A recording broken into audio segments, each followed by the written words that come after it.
नमस्कार दोस्तों, स्वागत है आपका अपने यूट्यूब चैनल पे। और ये है डिपार्टमेंट ऑफ होटल, जो टॉपिक चल रहा था उसका सेकेंड पार्ट। और इस पार्ट में हम हर डिपार्टमेंट को पूरे तरीके से पढ़ेंगे, उसकी व्याख्या पढ़ेंगे, उसके अंदर क्या क्या चीज़ें होती हैं हर एक डिपार्टमेंट के अंदर, और वो किन किन चीज़ों के लिए जिम्मेदार होता है। तो इस चीज़ को इस वीडियो में हम पढ़ेंगे। अब जैसा कि आप जानते हैं कि ये है आपका पहला डिपार्टमेंट, जिसका नाम है फ्रंट ऑफिस डिपार्टमेंट। अब फ्रंट ऑफिस को शॉर्ट में क्या बोलेंगे? F O. F for front, O for office, front office. अब इसका अगर पहला हम लाइन पढ़ते हैं तो वो है the front office is usually the first point of contact of a guest when they arrive at the hotel. मतलब ये हुआ कि जब कोई मेहमान होटल में आता है तो फ्रंट ऑफिस ही एक ऐसा डिपार्टमेंट होता है जहाँ पर गेस्ट या जो कस्टमर जिसे हम बोलते हैं, होटल में गेस्ट बोलते हैं, तो वो जब होटल में आएगा तो यहाँ पर उसका पहला संपर्क या पहला कांटेक्ट जिस बंदे से होगा वो कहाँ का होगा? फ्रंट ऑफिस डिपार्टमेंट का। तो इस तरीके से ये डिपार्टमेंट एक पहला डिपार्टमेंट हुआ जहाँ पर कस्टमर पहली बार आता है होटल के अंदर। यहीं पर आगे आके वो क्या करता है? सारी चीज़ें डिटेल में जानकारी लेता है। अब इस डिपार्टमेंट को आगे हम देखते हैं तो उसमें क्या है कि दूसरा पॉइंट है the head of the front office department is the front office manager. अब इसका मतलब ये हुआ यहाँ पर कि जो फ्रंट ऑफिस है इसका जो हेड होता है या जो प्रमुख होता है या मुख्य अधिकारी होता है वो होता है फ्रंट ऑफिस मैनेजर। तो फ्रंट ऑफिस डिपार्टमेंट का कौन हुआ हेड? Front office manager. यहाँ पर दो चीज़ें आपको याद करनी हुई। उसके बाद अगर हम बात करते हैं इसकी जिम्मेदारियों की, तो जिम्मेदारी में आता है सबसे पहला पॉइंट वेलकमिंग गेस्ट। रिस्पॉन्सिबिलिटीज़ क्या मतलब हुआ? जिम्मेदारी, जो उसका उत्तरदायित्व है या जिस जॉब के लिए, जिस काम के लिए ये डिपार्टमेंट वहाँ पे होटल के अंदर बनाया गया है। तो इसके अंदर अगर आप जॉब करते हो तो आपको क्या क्या काम करने होंगे? तो पहला पॉइंट है कि वेलकमिंग गेस्ट, मतलब जो भी आपके अतिथि हैं, जो आपके मेहमान हैं, जो आपके गेस्ट हैं, उनका यहाँ पे स्वागत करना होता है। स्वागत करने में आप उनकी आरती उतारना, उनको फूल माला पहनाना, उनको वेलकम ड्रिंक देना, ये बहुत सारी चीज़ें होती हैं जो अलग अलग होटल के ऊपर डिपेंड करती हैं। दूसरा पॉइंट है असिस्टिंग देम विद रजिस्ट्रेशन। जब गेस्ट आता है काउंटर पे तो उसको हम जब रजिस्ट्रेशन करेगा तो उसमें उसकी हम हेल्प करेंगे। रजिस्ट्रेशन के टाइम पे वो एक जीआरसी फॉर्म भरता है जो होता है guest registration card. GRC form भरने में उसकी हेल्प करेंगे, उसमें क्या क्या डेटा फिलअप करना ज़रूरी है। उसके बाद होता है रूम की, उसकी चाबी, कौन सा उसका रूम मिला तो उसकी चाबी देने में। ठीक है, चेक इन और चेकआउट प्रोसेस। तो चेक इन क्या होता है? चेक इन में जब गेस्ट होटल में आता है और अपना पूरा प्रोसेस करवाता है वो होता है चेक इन प्रोसेस। और चेकआउट प्रोसेस वो होता है जब कस्टमर जाता है होटल छोड़ के अपना सारा बिल पेमेंट करके। तो वो जो बिल पेमेंट करने की छोड़ने की प्रक्रियाएं हैं, प्रोसेस है, उसे हम बोलते हैं चेकआउट प्रोसेस। ठीक है, हर एक होटल का जो स्टैंडर्ड टाइम होता है वो कोई ना कोई चेक इन चेकआउट का होगा। जैसे आप जानते हैं कि जो स्टैंडर्ड टाइम है चेकआउट का, तो आप देखिए जो चेकआउट का टाइम होगा वो होगा 11 AM, है ना। जो सुबह का 11 बजा होगा उसमें क्या होगा? उनको 11 बजे से पहले रूम छोड़ना होगा। और जो चेक इन टाइम होता है वो होता है 12, जो दोपहर के 12 बजे होते हैं, है ना। तो 12 बजे से चेक इन प्रोसेस स्टार्ट हो जाता है। तो ये भी डिटेल जो है जब कस्टमर हमारे काउंटर पे आता है फ्रंट ऑफिस में, तो at the time of registration सारी जानकारियाँ हम उसको ज़रूर देते हैं। तो ये हो गया। उसके बाद लिखा हुआ है कि giving information about the hotel. इसका मतलब हुआ कि होटल के बारे में जो भी जानकारी है उसको देना। जैसे कि कितने रेस्टोरेंट हैं, वो कब ओपन होंगे, उसका क्लोजिंग टाइमिंग क्या है, उनका मेन्यू वगैरह क्या हो सकता है। और दूसरी चीज़ कि रूम कैसे हैं, कितने प्रकार के रूम हैं, इनके अलावा और होटल के अंदर क्या फैसिलिटीज़ है कस्टमर इंटरटेनमेंट के लिए, या जिस टाइप का वो गेस्ट हो उसके हिसाब से उसकी नीड्स क्या हो सकती है। तो पूरे होटल में क्या हो रहा है, क्या क्या फैसिलिटीज़ हैं, क्या क्या गेस्ट के लिए ऑफर है, उससे में सारी जानकारियाँ देना। फिर है लोकल एरिया। लोकल एरिया का मतलब होता है कि होटल जिस शहर में, जिस सिटी में लोकेटेड होता है, स्थित होता है, उसमें उसकी जानकारी देना कि भाई इस शहर में क्या क्या घूमने वाला है, कहाँ कहाँ टूरिस्ट प्लेसेस है, कहाँ कहाँ इंटरेस्टिंग प्लेस है, ये सब चीज़ों के बारे में उसको बताना। And various places of interest, ऐसे जगह जहाँ पे उसका इंटरेस्ट हो सकता है, वो सारी जानकारी हम कहाँ देंगे, फ्रंट ऑफिस में। तो एक तरीके से देखा कि यहीं पर गेस्ट को सारी जानकारी दे दी जाती है विदाउट एनी कन्फ्यूजन। ठीक है, तो ये हमारा हुआ फ्रंट ऑफिस। और दूसरा हम स्टार्ट करते हैं, तो वो है हमारा फूड एंड बेवरेज सर्विस, जिसको शॉर्ट में हम क्या बोलेंगे, F&B सर्विस। तो आपको ये शॉर्ट फॉर्म भी याद करना होगा, F&B बोलो, और कहीं कहीं इसे F&B बोलते हैं। तो दोनों चीज़ें आपके ऊपर हैं कि F&B बोल रहे हो कि F&B बोल रहे हो कि फूड एंड बेवरेज सर्विस बोल रहे हो। ठीक है, अब इसका काम क्या होता है वो हम देख लेते हैं। सबसे पहली बात, this department is responsible for serving food and beverages to guest. अब इस डिपार्टमेंट का जो जिम्मेदारी होता है, जो जिम्मेदार है, जिसके लिए वो रिस्पॉन्सिबल है, for serving food and beverage to guest, अपने मेहमान को खाने और पीने की चीज़ें परोसना, ये होता है आपका फूड एंड बेवरेज सर्विस। और दूसरा जो पॉइंट है इसका वो है depending on the size of hotel. यहाँ पर चीज़ें बहुत सारी होती है कि ये इसका साइज़ क्या होगा, तरीका क्या है, ये होटल के ऊपर डिपेंड करता है। और क्या है, फूड एंड बेवरेज में भी सर्व इन कॉफ़ी शॉप। तो जो फूड और बेवरेज है, जो खाने पीने की चीज़ें हैं, सर्व मीन्स क्या होता है, परोसा जाता है इन कॉफ़ी शॉप। कॉफ़ी शॉप एक टाइप का रेस्टोरेंट होता है, यहाँ पर मल्टी कुजिन रेस्टोरेंट भी इसको बोला जाता है, और ये 24 आवर्स ओपन रहता है। चाहे जब जाओ यहाँ पे आपको खाने पीने की चीज़ें मिलेंगी। और यहाँ पे मल्टी कुजिन का मतलब ये होता है कि हर एक देश का, हर एक तरीके का खाना यहाँ पे आपको मिलेगा, दैट इज़ मल्टी कुजिन। बहुत सारे रेस्टोरेंट होंगे और बार होते हैं इसके अंदर, जहाँ पे आप केवल अल्कोहल ड्रिंक ले सकते हो with light snacks, and even in the room, और जो रूम में सर्विस होती है वो। तो F&B के अंदर बहुत सारी चीज़ें आती हैं, चाहे वो कॉफ़ी शॉप में सर्विस करना हो, चाहे रेस्टोरेंट में हो, चाहे बार हो, चाहे गेस्ट का कमरा हो, हर जगह वहाँ पे सर्विसेज आपको मिलेंगी फूड एंड बेवरेजेस की।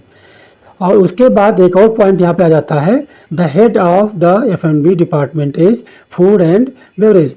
F&B डिपार्टमेंट का हेड कौन होगा, तो ये होगा F&B मैनेजर। तो इसको F&B मैनेजर है इसका हेड, ये आपको याद रखना है।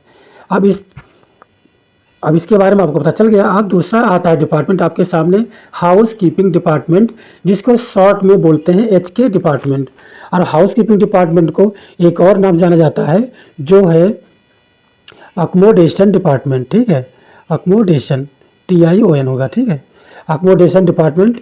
तो ये अकोमोडेशन डिपार्टमेंट बोलो, चाहे HK बोलो, और चाहे इसको आप हाउस कीपिंग के नाम से बोलिए। तो हाउस कीपिंग का मतलब क्या हुआ, सॉरी, हाउस कीपिंग का मतलब हुआ अकोमोडेशन या HK। ये इसके उपनाम है या इसके और नाम है, कह सकते हो। आप देखते हैं इसके बारे में। तो सबसे पहला पॉइंट जो यहाँ पर दिखता है वो है, this department is responsible for overall cleanliness in a hotel. इसका मतलब ये हुआ कि ये जो डिपार्टमेंट है वो जिम्मेदार होता है for overall cleanliness in hotel. Hotel के अंदर जितनी सारी साफ़ सफाई होती है, पूरी सफाई के लिए ये डिपार्टमेंट जिम्मेदार होता है। यहाँ पर ओवरऑल का मतलब क्या हुआ, पूरी सफाई, सारे होटल की सफाई। और जो लिखा है क्लीनलीनेस, इसका मतलब क्या हुआ, साफ सफाई, स्वच्छता। उसके बाद है, the head of house keeping department is executive house keeper. और ये जो डिपार्टमेंट होता है, इसका जो प्रमुख कौन होता है, इसका प्रमुख होगा एग्जीक्यूटिव हाउस कीपर। तो इसके हेड का नाम तो आपको जरूर याद रखना है। फिर है, responsibilities of HK department includes, जो हाउस कीपिंग डिपार्टमेंट है, कुछ इसकी जिम्मेदारियां हैं। जो नंबर 1 क्या होगा, क्लीनिंग रूम्स, रूम की सफाई करना। फिर दूसरा होगा cleaning public areas. Public areas का मतलब ये होता है, जो पब्लिक एरिया होते हैं वहाँ पे मतलब सभी लोगों का आना जाना रहता है, वो हमारा होता है पब्लिक एरिया। अब वहाँ की सफाई होगी। अब पब्लिक एरिया में जैसे कि गार्डन है, बगीचा जिसे हम बोलते हैं, बाग बोलते हैं, पार्क बोलेंगे। ठीक है, और फिर कॉरिडोर्स हैं, जो होटल के कॉरिडोर्स वगैरह होते हैं, तो वो है। फिर है होटल बैक एरियाज, जो होटल का बैक एरिया है वो। तो इन सभी बैक एरिया का मतलब क्या होता है, जहाँ पर बहुत सारे ऑफिशियल वर्क होते हैं और जहाँ पे गेस्ट का साथ जाना ही कम होता है, तो वो होता है बैक एरिया। तो ये हो गए पब्लिक एरिया। यहाँ की भी सफाई किसके जिम्मेदारी है, हाउस कीपिंग डिपार्टमेंट की। फिर आते हैं लॉन्ड्री सर्विस। लॉन्ड्री सर्विस में क्या होता है, जो आपके यूनिफॉर्म और लिनेंस होते हैं उनकी धुलाई होती है, यहाँ पे है, वॉशिंग होती है। अब यहाँ पर एक चीज़ हम जान लेते हैं कि अगर आपको ये जानना है कि लॉन्ड्री में अगर यूनिफॉर्म है तो यूनिफॉर्म तो आप सभी को पता रहती है कि यूनिफॉर्म क्या होती है, बट अगर जहाँ बात होती है लिनन की, तो लिनन के बारे में बहुत लोग कंफ्यूज होते हैं। तो देखिए, यूनिफॉर्म के अलावा आपके घर में और क्या होता है? बेडशीट्स होती है, पिलो कवर्स होते हैं, आपके क्विट कवर होते हैं, विंडो कर्टन्स होते हैं। तो ये जो बड़ी बड़ी चीज़ें हैं ना, जो यूनिफॉर्म के अलावा होती है, उनको हम बोलते हैं लिनेंस। ठीक है, तो वो जो बेडशीट्स वगैरह हैं उनको हम क्या किस में आएगा? लिनेंस में आएगा। तो लॉन्ड्री में यूनिफॉर्म और लिनन सभी की सफाई होती है। ठीक है, थोड़ा हिंदी गलत हो गया है, उसका थोड़ा मत देखना ज़्यादा। फिर आपका डिपार्टमेंट आता है फूड प्रोडक्शन डिपार्टमेंट, और ये जो डिपार्टमेंट है, this department is responsible for making food and beverage for guest and staff. अब फूड प्रोडक्ट जो ये आपका डिपार्टमेंट है फूड प्रोडक्शन, ये क्या पढ़ा जाएगा? फूड प्रोडक्शन पढ़ा जाएगा ये। और इसमें जो चीज़ें होंगी इसको शॉर्ट में आप किचन भी बोल सकते हो। ठीक है, शॉर्ट में आ रही रहा है, बट एक किचन होता है एक तरीके का, तो आप शॉर्ट में से किचन भी आप बोल सकते हो। और अब इसका लाइन जो पहला है उसका मतलब यहाँ पे होता है कि this department is responsible for making food and beverages for guest and staff. तो जो ये डिपार्टमेंट है, ये जो विभाग है, इसकी रिस्पॉन्सिबिलिटीज़ क्या होंगी, इसकी जिम्मेदारी क्या होगी? फॉर मेकिंग फूड, खाना बनाना इसकी जिम्मेदारी होती है।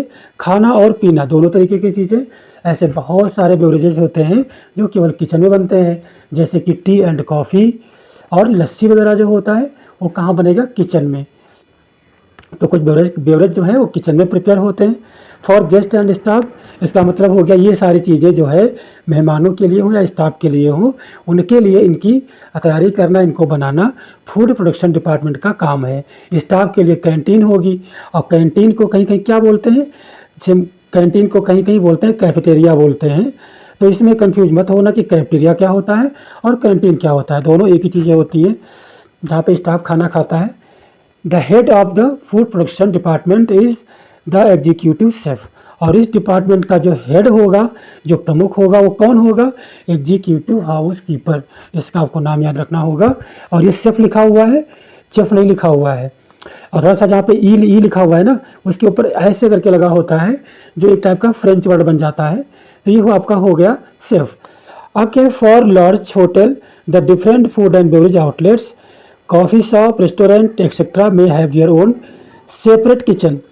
ये लाइन ये कह रही है कि अगर कोई बड़ा होटल है, फॉर लार्जर होटल, अगर कोई बड़ा होटल है तो वहाँ पर जितने भी फूड एंड बेवरेज के आउटलेट्स होते हैं, मतलब कोई कॉफ़ी शॉप हुआ, रेस्टोरेंट हुआ या बार हुआ, तो कहता है कि अगर बहुत बड़ा होटल है तो ये सारे आउटलेट्स का जो किचन है वो अलग अलग हो सकता है। ये चीज़ें हैं। छोटा होटल होगा तो एक ही किचन से सारे काम हो जाएंगे, और बड़ा होटल होगा तो क्या होगा? हर एक किचन का हर एक आउटलेट का अलग अलग मतलब किचन होगा। और यहाँ पर अगर ये भी समझ में आ रहा है कि आउटलेट क्या होता है, देखिए फूड एंड बेवरेज में जब मैंने आपको पढ़ाया था तो वहाँ पे आपने कॉफ़ी शॉप भी पढ़ा था, रेस्टोरेंट भी पढ़ा था, और आपने वहाँ पे बार भी पढ़ा था। तो ऐसी जो भी चीज़ें हैं इन सभी को फूड एंड बेवरेज सर्विस का, जो फूड एंड बेवरेज डिपार्टमेंट है, इसका हम आउटलेट बोलते हैं। इसका मतलब ये हुआ कि जिस प्रकार से विभाग और संभाग दोनों बटे होते हैं अलग अलग, होटल विभाग में बटता है और विभाग संभाग में बटता है। इंग्लिश में कह सकते हैं कि होटल डिपार्टमेंट में बटता है, डिस्ट्रीब्यूट होता है, और उसके बाद जो डिपार्टमेंट है वो ब्रेक होता है सेक्शन में या एक आउटलेट्स में। ठीक है, तो ये चीज़ें हुई। उसके बाद देखते हैं कि अगर आपका होटल छोटा है, स्मॉलर होटल के लिए क्या होगा? Usually only have a one kitchen, वहाँ पे केवल एक ही किचन होगा। Each kitchen is also provided into different section, और हर एक डिपार्टमेंट की अलग अलग क्या होगा? किचन होंगी, सेक्शन में बटी होगी अलग अलग। तो सेक्शन बेस्ड ऑन कुजीन, ये लिखा हुआ है कुजीन, कि कुछ होटलों में जो किचन है उसके जो सेक्शन बटे होते हैं वो कुजीन के आधार पर बटे होते हैं। कुजीन का मतलब यहाँ पे ये होता है कि जैसे अभी आप चाउमीन वगैरह खाते हो तो चाइनीज़ खाना है तो उसे हम चाइनीज़ कुजीन भी बोल सकते हैं। इंडिया में हमारे जो खाना खाते हैं that is called Indian cuisine. और the food which eaten in South India like dosa और सांभर उपमा, उत्पम, ये सब कहाँ खाते हैं? दक्षिण भारत में खाते हैं, तो उसे हम साउथ इंडियन कुजीन कह सकते हैं। मतलब देश में भी अलग अलग जो जोग्राफिकल एरियाज होते हैं, भौगोलिक एरियाज होते हैं, उनके आधार पे भी खाना अलग अलग क्षेत्रों में अलग अलग खाने के तरीके होते हैं, अलग अलग पकवान होते हैं, तो उनको हम बोलते हैं कुजीन। जैसे कि आपकी अमेरिकन अलग हो गई, मैक्सिकन कुजीन अलग हो गई, थाई कुजीन अलग हो गई, चाइनीज़ कुजीन अलग हो गई, रशियन कुजीन अलग हो गई। तो ऐसे हर एक देश का अलग अलग खाना होगा, कहीं ना कोई कुछ चेंजेस होगा, तो दैट इज़ कॉल्ड कुजीन। अब यहाँ पे कह रहा है कि अगर कुजीन के हिसाब से बांटेंगे तो कुछ होटल इंडियन कुजीन होंगे और कुछ होटल चाइनीज़ कुजीन के आधार पे होंगे, और कुछ किचन कहाँ होंगे? कॉन्टिनेंटल सेक्शन में बटे होंगे। ये भाई वो कॉन्टिनेंटल सेक्शन है, वहाँ से जितना सारा कॉन्टिनेंटल फूड है, इसका जितना सारा यूरोपियन कंट्रीज़ का फूड है वो कहाँ मिलेगा? कॉन्टिनेंटल कुजीन में। ठीक है, उसके बाद क्या है? Sections based on food preparation. हो सकता है कि जो खाना आप बनाने के, कुक करने के पहले जब उसकी प्रिपरेशन करते हो, मीज़ापा करते हो, तब होता है। तो जैसे आपका बेकरी हो गया, बेकरी में बिस्किट वगैरह बनते हैं, केक के बेस बनते हैं, हॉट डॉग के बेस बनते हैं, सैंडविच के बेस बनते हैं, तो ये सब के लिए बेकरी होता है। बुचरी होता है जहाँ पे बिग मीट्स, जो बिग पीसेस होते हैं मीट के, उसको स्मॉल स्मॉल पीस में काटना, ताकि डिश के हिसाब से उसके पीस होने चाहिए, तो बुचरी में होता है। और बुचरी की हिंदी क्या होती है? हिंदी होती है कसाई खाना। सी फूड क्या होता है? जो समुद्र में जो खाने होते हैं, मतलब जैसे फिशेज वगैरह हैं, जो समुद्र का जो निकालते हैं आप फिश वगैरह, उसे हम सी फूड के नाम से आते हैं। चाहे वो प्रॉन हो, चाहे कोई फिश हो, वो सारी चीज़ें जो समुद्र में मिलती हैं, that is called sea food. और क्या है? वेजिटेरियन प्रिपरेशन, जो शाकाहारी खाना होता है, उसकी तैयारी होती है। तो इसके आधार पे भी किचन कई जगह बटी होती है। ठीक है, उसके बाद आते हैं मेंटेनेंस डिपार्टमेंट। और this department is responsible for regular maintenance and repair of the hotel. तो यहाँ पे क्या होगा कि जो होटल होता है, तो इसमें जो मेंटेनेंस डिपार्टमेंट है, तो ये क्या करता है? ये जिम्मेदार होता है regular maintenance and repair of hotel. Hotel की मशीन में या होटल की बिल्डिंग में या होटल में कोई भी चीज़ अगर मेंटेनेंस लायक होती है, तो उसका मेंटेनेंस और रिपेयर करना किसका काम हुआ? वो हुआ आपके मेंटेनेंस डिपार्टमेंट का। और उसके बाद क्या है? The head of maintenance department is chief engineer. अगर मेंटेनेंस डिपार्टमेंट है तो इसका हेड कौन होगा? प्रमुख कौन होगा? प्रमुख होगा इसका चीफ इंजीनियर। आप बोलोगे होटल मैनेजमेंट वाला कोर्स करने के बाद क्या हम बनते हैं चीफ इंजीनियर? नहीं, यहाँ पे वही लोग आएंगे जिन्होंने इंजीनियरिंग का कोर्स कर रखा है, बीटेक वगैरह को कर रखा है, ठीक है, और अपनी जिम्मेदारी के हिसाब से आएंगे, तो सिविल इंजीनियर है या मैकेनिकल इंजीनियर है। इनकी जिम्मेदारी क्या होगी? वो जो रिस्पॉन्सिबिलिटीज इनकी हैं वो है checking functioning of appliances. Appliance का मतलब होता है कि जो घर के अंदर सामान है उसे हम बोलते हैं अप्लायंसेस। तो जितने सारे आपके यहाँ मशीनें चल रही हैं, यंत्र चल रहे हैं, वो बराबर कार्य कर रहे हैं कि नहीं कर रहे हैं, तो उनके फंक्शन को चेक करते रहना। कहीं से कोई आवाज़ आ रहा है, किसकी स्पीड स्लो हो रही है, तो वो प्रॉपर फंक्शनिंग उनकी चेक करते रहते हैं ये। जैसे कि एसी मशीन है, आपका एसी है, फ्रिज है, मैकेनिकल इक्विपमेंट्स एक्सेट्रा हैं, है ना। जो मैकेनिकल इक्विपमेंट है, कोई मशीन है, डिश वॉशिंग मशीन है ना, ऐसे बहुत सारी मशीन होती हैं, बॉयलर वगैरह होते हैं, जूसर मशीनों को बराबर चेक करते रहना इनका काम होता है। और ज़रूरत पड़े तो इसको रिपेयर भी करेंगे। फिर रिप्लेस का मतलब होता है कि उसको बदल देना। अब क्या है बदलना? कि जैसे लाइट बल्ब है, कोई बल्ब फ्यूज हो गया, डिम हो गया, तो उसकी जगह पे नया लगाना। कोई फिटिंग साइड जैसे कि पाइप है, टोटी है, इन्हें बोलते हैं, है ना। तो फिटिंग्स है जो, उनको भी क्या करना होता है कि सही करते रहना होता है। फिर क्या? वायरिंग में जो तार वगैरह यहाँ से वहाँ फैले होते हैं, उन तार को रिप्लेस करना, जरूरत पड़े तो ये बदलना भी इनका काम है। That get damage over time with use. इसका मतलब ये हुआ कि जो बराबर यूज करने के साथ या समय के साथ में ख़राब हो जाते हैं, चाहे बल्ब हो, चाहे फिटिंग हो, चाहे वायरिंग हो, क्योंकि यूज होगा तो कुछ कहीं ना कोई डिफ़ॉल्ट आता रहेगा, उसी चीज़ की बात हो रही है। फिर आपका regular maintenance of plumbing, water treatment plant, boiler. यहाँ पर रेगुलर मेंटेनेंस होता है, ठीक है। अब चाहे प्लम्बिंग का हो, चाहे वाटर ट्रीटमेंट प्लांट का हो, चाहे बॉयलर का हो, यहाँ इन चीज़ों का मेंटेनेंस भी करना मेंटेनेंस डिपार्टमेंट का काम है। फिक्स डैमेजेस टू फर्नीचर, अगर कोई फर्नीचर ब्रेक हो गया होता है तो उसको भी सही करना इसका काम है। फिर पेंटिंग वॉल्स, पेंटिंग मीन्स क्या होता है? दीवार को पेंट करना, है ना। वॉल्स में दीवार होती है, तो दीवारों को डेंट पेंट करना भी मेंटेनेंस का काम है। तो इस तरीके से देखा आपने, मेंटेनेंस डिपार्टमेंट जो है वो बहुत प्रकार के काम करता है, और इसी तरीके से आपको ये सब समझना होगा कि होटल मैनेजमेंट में कोई बंदा, ये ज़रूरी नहीं कि होटल मैनेजमेंट किया हो तभी आ सकता है। होटल मैनेजमेंट के अलावा बहुत सारे ऐसे डिपार्टमेंट होते हैं जो अलग अलग क्वालिफिकेशन की नीड करते हैं, ठीक है। फिर आता है आपका security department. This department is responsible for protection of guest and staff in a hotel. तो यहाँ पे ये कह रहे हैं कि जो डिपार्टमेंट है उसकी जिम्मेदारी होती है। अब उसकी जिम्मेदारी क्या होगी? उसकी जिम्मेदारी होगी वो होगी protection of guest and staff in a hotel. Hotel के जितने भी स्टाफ है, कर्मचारी है और जितने भी गेस्ट हैं, सबकी हिफाजत करना, सबकी सिक्योरिटी रखना सिक्योरिटी डिपार्टमेंट का काम है। किसी के साथ में किसी प्रकार की अनहोनी या हरासमेंट ना होने पाए। The head of the security department is the security manager. जो सिक्योरिटी मैनेजर होता है वही इस डिपार्टमेंट का कौन होगा? वो हेड होगा, प्रमुख होगा, ठीक है। लगभग वैसे नाम है। अब उसके बाद इसमें और सी चीज़ें होती हैं, जैसे कि they are also responsible for making sure that the hotel promises and hotel assets are safe. इसका मतलब ये है कि दे आल्सो रिस्पॉन्सिबल, ये इसके लिए भी उत्तरदायी होते हैं या जिम्मेदार होते हैं। फॉर मेकिंग श्योर मतलब ये सुनिश्चित करने के लिए, ये निश्चित तौर तरीके में समझने के लिए कि हाँ ये सही ही होना चाहिए। दैट द होटल प्रोमाइजेज, जो होटल का प्रोमाइजेज है, होटल का कैंपस है, एंड होटल असिस्ट, और जो होटल के सामान है, वो होटल का मेन सामान है बढ़िया वाला, जैसे कि उसके इक्विपमेंट हैं और फर्नीचर हैं, ऐसे बहुत सारी चीज़ें होती हैं।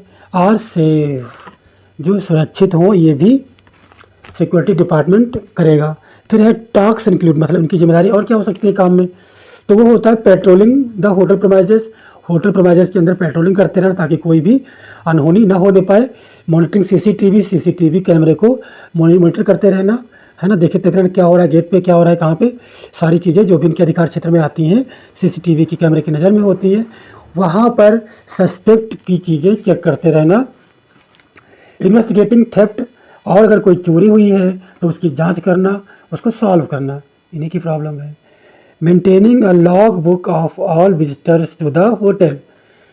इसका मतलब ये हुआ कि जो लॉग बुक है, जहाँ पे जो होटल के अंदर आता है और होटल से बाहर जाता है, तो सभी लोगों की जो डेटा है वो बराबर मेंटेन करते रहना, वो होता है आपका लॉग बुक, है ना।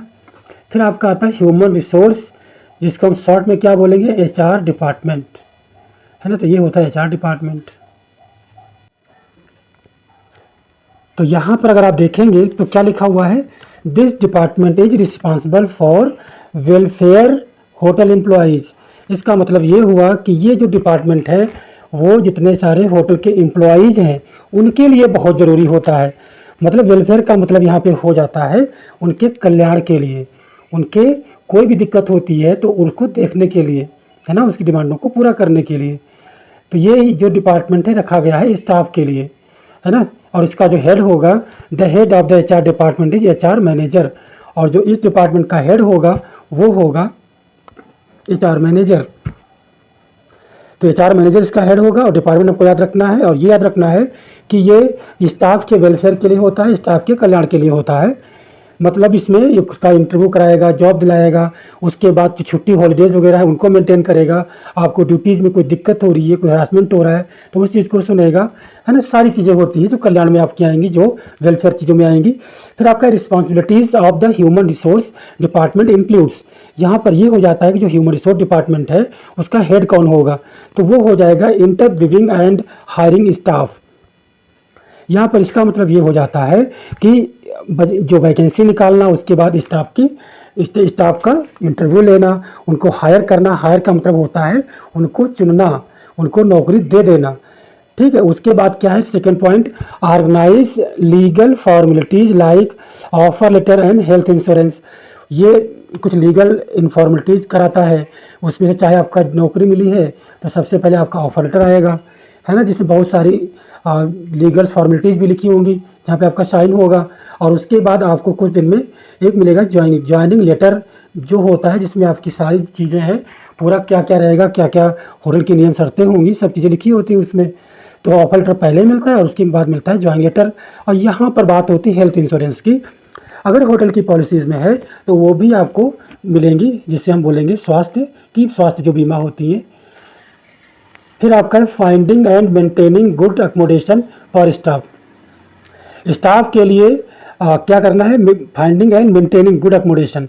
अकोमोडेशन का मतलब क्या हुआ, रहन सहन, मतलब यहाँ पे आपके रहने के लिए, आपके स्टाफ के रहने के लिए, उनके लिए रूम की व्यवस्था करना और उसको मेंटेन रखना, जो होटल के कैंपस में लगभग होता है बड़े होटलों में, और छोटे होटलों में बाहर होता है, फिर भी आपकी हेल्प करेगा। फिर है training, performance evaluation and promotion. Training का जो है, आपकी ट्रेनिंग की रिक्वायरमेंट्स है तो ट्रेनिंग भी दिलवाएगा ये। परफॉर्मेंस इवैल्यूएशन है कि आप काम करते हो तो आपकी परफॉर्मेंस उस कार्य में कैसी है, तो उसका भी ये इवैल्यूएशन करेगा, मतलब आपकी परफॉर्मेंस, आपकी जो कार्य क्षमता है उसको भी बराबर चेक करता रहेगा, और अगर अच्छी है तो आपको प्रमोशन भी दिलाएगा। तो ये आपके लिए बहुत अच्छा डिपार्टमेंट है, इसका नाम आपको कतई नहीं भूलना है। फिर आता है एडमिनिस्ट्रेशन। तो एडमिनिस्ट्रेशन डिपार्टमेंट जो होता है, this department takes care of the overall functioning of the hotel. और जो एडमिनिस्ट्रेशन होता है वो क्या करता है कि जितने सारे डिपार्टमेंट हैं, जितने होटल के अंदर चीज़ें हैं, सारी चीज़ें बराबर काम करती रहें। तो ये जो प्रशासन है, जो एडमिनिस्ट्रेशन है, ये इस चीज़ को बनाए रखता है, और हर डिपार्टमेंट का जो कोऑर्डिनेशन है, सहयोग है, दूसरे डिपार्टमेंट के साथ में प्लस होटल से कनेक्ट करते रहता है। तो ये चीज़ें हो जाती है कि ये जो डिपार्टमेंट है मेन फंक्शनिंग के लिए जिम्मेदार होता है कि पूरा होटल चलता रहे। एडमिनिस्ट्रेशन जो है वो कुछ चीज़ों को मिला के होता है, जैसे कि सेल्स है, कि वो जो होटल की जो प्रोडक्ट हैं, चाहे वो रूम हो चाहे रेस्टोरेंट्स हो, उसमें वो बिकने का मतलब ये होगा कि लोग आएँ और उसे कंज्यूम करें, लोग आएँ और होटल में रुकें, तो उस होटल की बुकिंग बराबर बनी रहे और रेस्टोरेंट वगैरह भी बहुत चलते रहें। तो सेल्स का काम होता है जगह जगह जाना, बड़े बड़े ऑफिसेज में बड़े बड़े लोगों से मिलना और उन्हें अपने होटल के बारे में बताना और अपनी चीज़ें उनको सेल करना। मार्केटिंग क्या होती है, यही चीज़ें मार्केटिंग में भी आएंगी, है ना। चीज़ें जो है किस तरीके से कहाँ पे प्रेजेंट की जाए, कैसे ज़्यादा लोगों की निगाह में आए, कैसे ज़्यादा क्राउड अपने होटल में इकट्ठा करें हम, सारी चीज़ें, दैट इज़ कॉल्ड मार्केटिंग। फिर है उसके बाद क्या है, परचेसिंग। परचेसिंग का मतलब यहाँ पे होता है खरीदना या खरीदारी। होटल में जितनी चीज़ों की आवश्यकता होती है उन चीज़ों को खरीद पर उसका काम कौन करता है, परचेसिंग। फिर आपका अकाउंट डिपार्टमेंट हो गया, जो सारे अकाउंट का हिसाब किताब वगैरह रखता है। जैसे कि देखो यहाँ पे जो सेल्स एंड मार्केटिंग डिपार्टमेंट है, यह क्या करेगा, selling rooms of the hotel, room के जो होटल के रूम है उनको सेल करना, है ना। Marketing the hotel online in newspaper, online hotel के ऐड निकालना और ऑफलाइन भी जाना, न्यूज़पेपर वगैरह में निकालना। Creating the hotel websites brochure, hotel की जो वेबसाइट है वो बनी है तो उसको बराबर अपडेट करते रहना। और बहुत सारे जो ब्रोशर्स होते हैं, ब्रोशर्स होता है होटल की डॉक्यूमेंट जो होते हैं जो हम किसी के सामने प्रेजेंट करते हैं और उसमें हमारे होटल की सारी चीज़ें लिखी होती हैं। जैसे आप किसी कॉलेज में जब जाते हो कराने के लिए एडमिशन, तो वहाँ से भी आपको बुकलेट मिलती है, वो भी एक ब्रोशर ही होता है। ठीक है, उसके बाद है कोऑर्डिनेटिंग विद ट्रेवल एजेंट। आप क्या जो ट्रेवल एजेंट है उसके साथ में कोऑर्डिनेट करते रहना कि भाई हमारे यहाँ भेजिए, हम कमीशन इतना देंगे आपको, जो भी चीज़ें हैं। और इसका जो हेड होता है वो कौन होता है, सेल्स एंड मार्केटिंग मैनेजर। ये भी होटल मैनेजमेंट का लगभग नहीं होता है, ये भी एमबीए किया हुआ होगा, है ना, तभी होगा इसका। तो ये सारी चीज़ें, ये आपका हो गया सेल्स एंड मार्केटिंग डिपार्टमेंट। फिर आपका परचेसिंग हो गया, जो सारी चीज़ें खरीदेगा। Buying all supplies needed for the different department in hotel. ये कह रहा है कि जितनी सारी सप्लाईज हैं, जो चीज़ें अब खरीदनी है हमको, जितनी की आवश्यकता पड़ती है हमारे किचन में, हमारे हाउसकीपिंग डिपार्टमेंट में या फूड एंड बेवरेज डिपार्टमेंट में या फ्रंट ऑफिस में, तो उसमें जो चीज़ों की ज़रूरत होती है उनकी आपूर्तियों को ये पूरा करता है। जैसे कि लिनन फॉर हाउसकीपिंग, जो लिनन है वो हाउसकीपिंग के लिए, cutlery for food and beverage service, grocery for kitchens, grocery मतलब क्या हुआ, सारी चीज़ें खाने पीने की, यूनिफॉर्म फॉर ऑल स्टाफ, सारे स्टाफ को यूनिफॉर्म उपलब्ध करवाना, खरीदना, इसका काम है। और head of the department is the purchase manager, और इस डिपार्टमेंट का हेड कौन होगा, परचेस मैनेजर होगा इसका हेड। तो ये डिपार्टमेंट बेसिकली होटल की आवश्यकताओं को पूरा करने के लिए खरीदारी का काम करता है। अकाउंट, ये सबसे इंपॉर्टेंट डिपार्टमेंट ये भी है कि make payment to vendor of the hotel, जो होटल के ठेकेदार होते जो सामान की सप्लाई करते हैं उनको पेमेंट करना। मेंटेन ऑल गेस्ट बिल, जितने सारे गेस्ट हैं वहाँ पे, जो कहीं रेस्टोरेंट में या बार में या रूम में बहुत चीज़ें सर्विस ली है उन्होंने, तो उसका जो बिल है पूरा मैनेज करवाना। उसके बाद है manage all hotel bank account, जो होटल का बैंक अकाउंट है उसको करते रहना मैनेज, की प्रॉफिट हो रहा है लॉस हो रहा है, सारी चीज़ें। Ensure all payment from guest are received, ये कह रहा है कि जितना गेस्ट पेमेंट किया है वो पूरा का पूरा पेमेंट होटल को रिसीव होना चाहिए, ये सारी चीज़ें। Head of the department is the account manager. अब अकाउंट मैनेजर जो होगा, जो लगभग सीए वगैरह होते हैं, तो ये क्या होते हैं कि ये इसके हेड होते हैं, जिन्हें हम अकाउंट मैनेजर बोलते हैं। तो ये आप क्या हो गया। और इस वीडियो में इतना ही। वीडियो अच्छा लगा है तो उसे सब्सक्राइब ज़रूर करें, और किस टॉपिक पे वीडियो बनाना है ये ज़रूर बताएं। बाकी चीज़ें आपके ऊपर हैं कि आप लाइक कर सकते हैं, शेयर कर सकते हैं, सब्सक्राइब कर सकते हैं, अगर आपको कोई हानि नहीं होती है। इफ़ यू बेनिफिट इससे लेते हैं इस वीडियो से, तो प्लीज़ आपसे रिक्वेस्ट है सब्सक्राइब ज़रूर कीजिए। मिलते हैं अगले वीडियो में नए टॉपिक के साथ में। तब तक के लिए जय हिंद, वंदे मातरम।